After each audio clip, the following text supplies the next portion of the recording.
সারা দেশে vitamin D এর অভাবজনিত রোগ বর্তমানে একটা আতঙ্কের নাম। তাই আমাদের শরীরের 80% ভিটামিনের যোগান দেয় সূর্যের আলো থেকেই।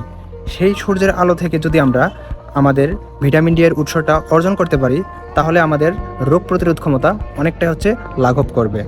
বর্তমান সময়ে ভিটামিন ডি এর অভাবজনিত কারণে হাড় ক্ষয়, স্ট্রোকজনিত রোগ থেকে শুরু করে স্থূলতা এবং যৌন প্রজনন সমস্যা অনেকাংশেই বেড়ে গেছে। তাই এই সমস্যার সমাধান করার জন্য আমাদের খুবই প্রয়োজনীয় একটা পদক্ষেপ নিতে হবে। কিন্তু আমরা তো জানি ভিটামিন ডি এর প্রধান উৎস হচ্ছে সূর্যের আলো। তাই আমরা সূর্যের আলোর মাধ্যমে সহজেই কিন্তু ভিটামিন ডি এর উৎসটা নিতে পারি।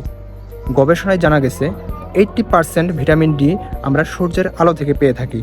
তাহলে আমরা এই অভাবনীয় একটা সাফল্য কিভাবে আমরা আমাদের দেহে অর্জন করতে পারি? তাহলে আমরা যদি আমাদের শরীরকে রোদে রাখি, তাহলেই কিন্তু আমরা ভিটামিন ডি এর উৎসটা পাবো। তাহলে কিভাবে আমরা ভিটামিন ডি উৎসটা নিতে পারি সূর্য থেকে? আমরা সূর্যের আলোতে প্রতিদিন অন্ততপক্ষে 15 থেকে 30 মিনিট গায়ে রোদ লাগাবো। এই যে দেখতে পাচ্ছেন, এখন রোদটা একদম আমার মাথা বরাবর আছে। এখন সময় 12টা 30।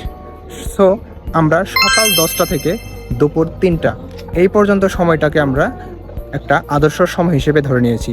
এই সময় আমরা আমাদের শরীরে যথেষ্ট পরিমাণের রোদ লাগানোর চেষ্টা করব, যা আমাদের ভিটামিন ডি এর এক অন্যতম উৎস সরবরাহ হিসেবে কাজ করবে। এখন এই রোদ লাগানোর ব্যাপারটা বা এই সময়টা আমাদের কম বেশি হতে পারে।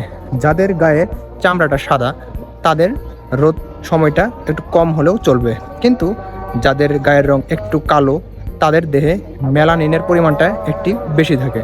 আর এই মেলানিনের কাজ আমাদের ইউভি রশ্মিকে বাধা দেয়, যার ফলে আমাদের সূর্যের আলো ভিটামিন ডি এর উৎস প্রেরণ করতে পারে না। তাই যারা একটু শ্যামা বর্ণের আছে, তাদেরকে অন্ততপক্ষে সাদা বর্ণের মানুষের থেকে একটু বেশি পরিমাণে আলোর নিচে থাকতে হবে।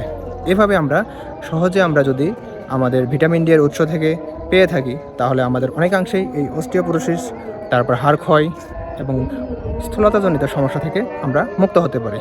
ধন্যবাদ সবাইকে।